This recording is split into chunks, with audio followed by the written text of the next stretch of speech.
더불어민주당 초선 의원들이 오늘 문재인 대통령과 청와대 간담회를 진행했습니다. 어떤 대화가 오갔고 또 어떤 의미가 담겨 있는지 최진봉 성공회대 교수와 정리를 해보겠습니다. 어서 오십시오. 안녕하십니까. 이런 자리면은 만나서 무슨 얘기를 했느냐도 사실 따져야 되지만 그만큼 또 중요한 거는 어떤 구도 속에서 어떤 의도하에 이렇게 만나게 됐느냐, 이것도 이제 중요하죠. 그렇죠. 초선 의원들이 여당에 한 80명이 넘습니다. 81명입니다. 그리고 그 중에서 한 68명이 68명이 갔다는 건데 맞습니다. 이거는 의원들이 가자 그런 겁니까? 청와대에서 오라 그런 겁니까? 그러니까 사실은 양쪽의 의견이 좀 조율된 것 같아요. 이철희 정무수석이 중간에서 다리 역할을 했고요.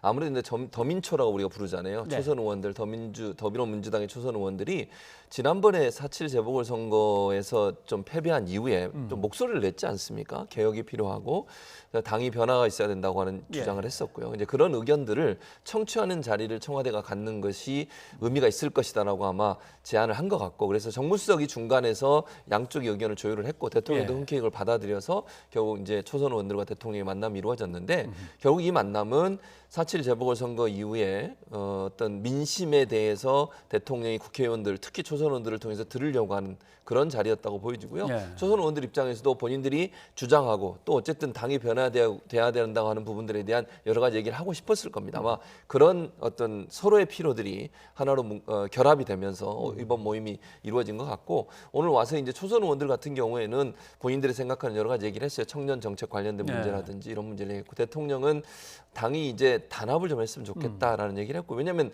최근에 또 조국 전 장관 저서 관련해서 이제 좀 이렇게 내부적으로 분열이 이르는 듯한 모습을 보였지 않습니까? 이 부분 아마 의식해서 대통령이 그런 얘기 하신 것 같은데, 그래서 당이 좀 하나로 뭉쳐서 혁신적인 모습을 보여달라 이렇게 당부를 했습니다. 맨 처음에 이제 언론 보도 기사들을 쭉 찾아보니까 제목은 대부분 단결해 다오. 그러면서 외연을 넓혀야 될 거 아니냐 하는 대통령 당부가 이제 많이 제목으로 뽑혔는데 자세히 읽다 보니까 사실은 청년들의 일자리, 주거 문제, 국토의 균형 발전 상당히 많은 얘기들이 나왔더군요.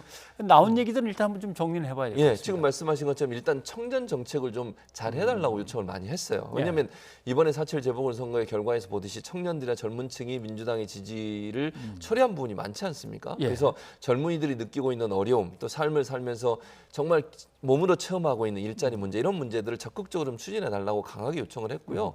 말씀하신 것처럼 이제 의원들 중에는 지방에 출신 의원들도 있지 않습니까? 이런 분들 같은 경우에 균형 발전에 좀 역할을 해달라. 왜냐하면 사실 이제 문재인 정부 들어서서 검찰 개혁 여기에 이제 초점이 많이 맞춰지다 보니까 지역 균형 발전도 물론 하긴 했는데 많이 부각된 점도 없고 실적이 그렇게 많이 나온 게 좀 부족한 부분이 있어요. 그래서 이 마지막 이제 1년 정도 남은 임기 동안에 지역 균형 발전을 좀 더 강하게 해달라는 요청이 많아서, 제가 볼 때는 실제 초선 의원들이 본인들이 지역구의 주민들하고 들은 얘기, 또 본인들이 직접 한 달 동안 또 민생 프로젝트를 했지 않습니까? 그 과정에서 들었던 여러 가지 얘기들, 이런 얘기들을 과감 없이 대통령께 전달하는 기회가 되지 않나 이런 생각이 듭니다.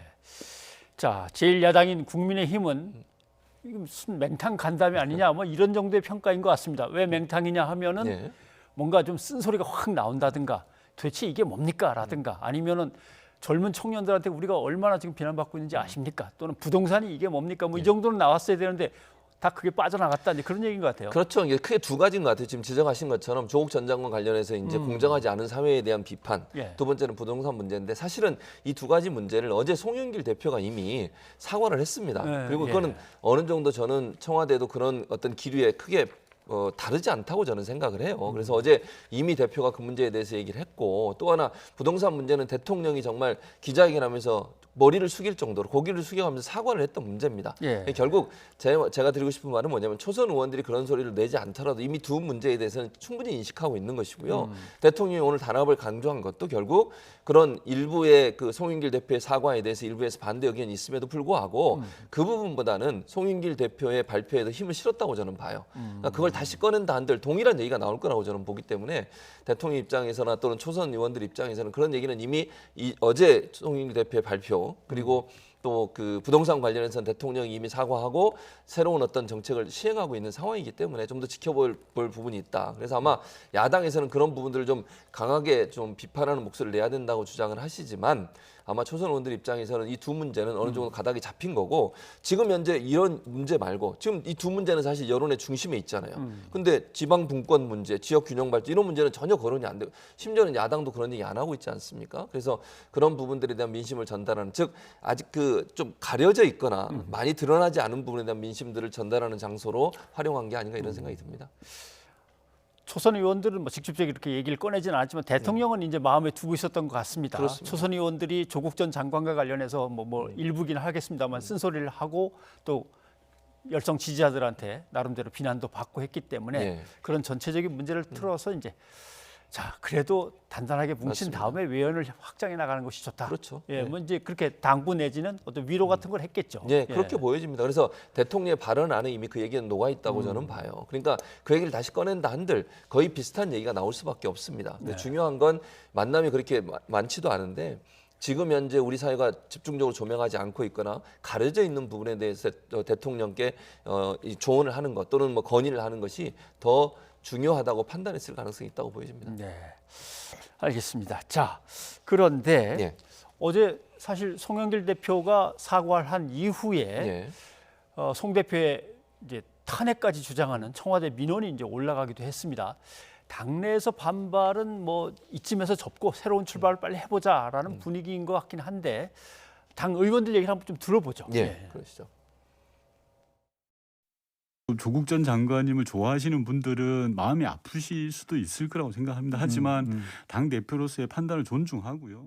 반성과 성찰은 송영길 대표의 기자회견을 계기로 일단락 짓고 좀 민생개혁 과제를 챙기는 대로 가야 되는 거 아니냐라는 생각이 듭니다. 제3자인 당이 또 조국 전 장관에 대해서 뭐 사과를 한다는 것도 사실 잘 맞지 않는 부분이긴 하거든요. 실제로 그 송영길 대표가 발언하신 내용들을 보면 충분히 그 정도는 얘기할 수 있다라는 평가들도 또 상당히 많이 있긴 있더라고요. 예. 어떤 얘기로 사과를 했느냐도 중요하지만 어떻게 보면 도대체 누가 사과하라 그래서 사과한 거냐 뭐 이런 얘기도 나올 수 있고 당대표로서는 상당히 좀 민감한 얘기를 어렵게 꺼내면서 새 출발을 하자고 얘기하고 싶었던 건 분명한 것 같습니다. 그렇습니다. 이 문제가 일단락되지 않으면요 계속 꼬리표처럼 따라다닙니다. 생각을 해보십시오. 이게 조국 전 장관 문제가 지금 하루 이틀이 아니라 몇 년째 끌고 있는 겁니다. 야당은 이걸 가지고 계속 공격을 하고 있는 상황이잖아요.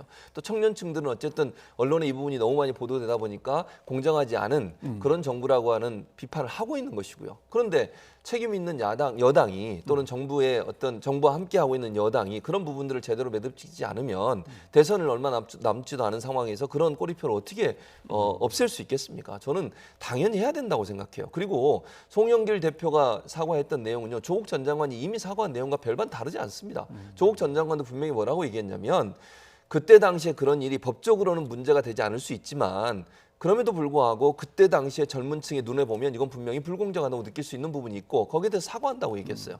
어쨌든 본인이 특권층으로서의 일단 혜택을 누린 거잖아요. 그건 부인할 수 없는 겁니다. 그리고 그렇다고 해서 뭐 청와대가 발표하는 것보다는 여당에서 발표하는 게 훨씬 낫다고 저는 생각해요. 그리고 이 문제는 어쨌든 민주당도 한 틀에서 비판의 대상이 될 수밖에 없는 것이고요. 이 문제가 계속 질질 끌고 여기에 대해서 뭐 다른 얘기 자꾸 나오면요. 이 문제 가지고 계속 대선까지 끌고 갈 겁니다. 야당은. 그게 과연 여당을 지지하는 사람들, 소위 친문 진영이라고 하는 강성 친문 진영에 도움이 되는 것인지 저는 깊이 고민해 보셔야 한다고 생각해요. 이거를 그냥 개인의 어떤 그 생각이나 이런 감정을 내세우시기보다 전체적으로 여당에게 어떤 게 도움이 될까 하는 부분을 판단해 본다고 하면 송영길 대표의 저 사과는 필요했던 것이고요. 그걸 통해서 일단락 짓고 다음으로 나가야 되는데 반드시 거쳐야 되는 과정이었다. 저는 그렇게 생각을 합니다. 글쎄요. 송영길 대표가 조국 전 장관하고 뭐 미리 사전에 조율했을 리는 없어 아닙니다. 보입니다만은 아마도 나름도 조금 마음이 편한 것은 내가 이렇게 사과를 한다고 해서 조국 전 장관이 대단히 뭐라 그럴까요? 이거 기분 나쁘다거나 아니면은 너무하지 않느냐라고 항의는 안 할 것이다라는 부담은 덜 수 있으니까 아마 사과를 한 것 같기도 한데 그러면서 이제 송 대표는 슬그머니 이제 프레임을 어떻게든 옮겨보려고 윤석열 전 검찰총장 얘기를 꺼내면서 그쪽 관련된 수사를 얼마나 제대로 한번 하는지 지켜보겠다라고 했고 윤 전 대표는 이건 도를 넘어가는 거 아니냐라고 윤 전 총장 측은 또 얘기를 하는 것 같고 그렇습니다. 근데 저는 사실 윤 전 총장 측 이제 변호인이 그런 얘기를 했어요. 언론에 나와서. 근데 저는 그 부분이 약간 이해가 안 됩니다. 무슨 말이냐면 송영길 대표가 했던 말은 이거예요. 조국 전 장관에게 했던 그 수사의 방식이 윤 전 총장에도 동일하게 적용돼야 된다. 이 말은 그냥 일반적인 말이라고 저는 생각을 하거든요. 저는 모든 국민이 그렇게 생각할 겁니다. 조국 전 장관이 공직자로서 자격이 있느냐 없느냐를 판단하는 과정에 있어서 그런 수사의 잣대를 들이댄 거잖아요. 뭐 압수수색 70여 차례 하고 예컨대 여러 가지 이제 가족 관련된 수사도 하고 했습니다. 그러면 앞으로는 공직자들에 대한 수사를 그렇게 해야 되는 거 아닙니까? 그럼 조국 전 장관만 그렇게 하고 다른 사람은 그렇게 안 한다? 그건 말이 안 된다고 생각해요. 그러니까 송 대표가 했던 말은 원칙론적 얘기를 한 거예요. 예컨대 거기에서 윤석열 전 참모총장의 장모가 뭐 문제가 있다는 이런 얘기를 한 게 아니잖아요. 수사를 할 때는 공정하게 하시라는 얘기고 윤석열 전 총장이 대권 후보로서 활동을 하고 있는 거의 본인은 얘기를 안 하고 있지만 그런 상황이라고 하면 대선 후보까지 올라간 분이 그런 위치에까지 올라간 분이라면 당연히 검증을 해야 됩니다. 그 검증의 과정이 또는 현재 지금 검찰이 3년을 구형했지 않습니까? 재판을 받는 과정이에요. 그럼 수사는 조국 전 장관이든 윤석열 전 총장이든 관련 있는 사건이라고 하면 그 사건에 대해서 똑같은 기준으로 해야 된다. 이 얘기를 한 겁니다. 근데 그거에 대해서 너무 민감하게 반응하신 게 아닌가 그런 생각이 듭니다.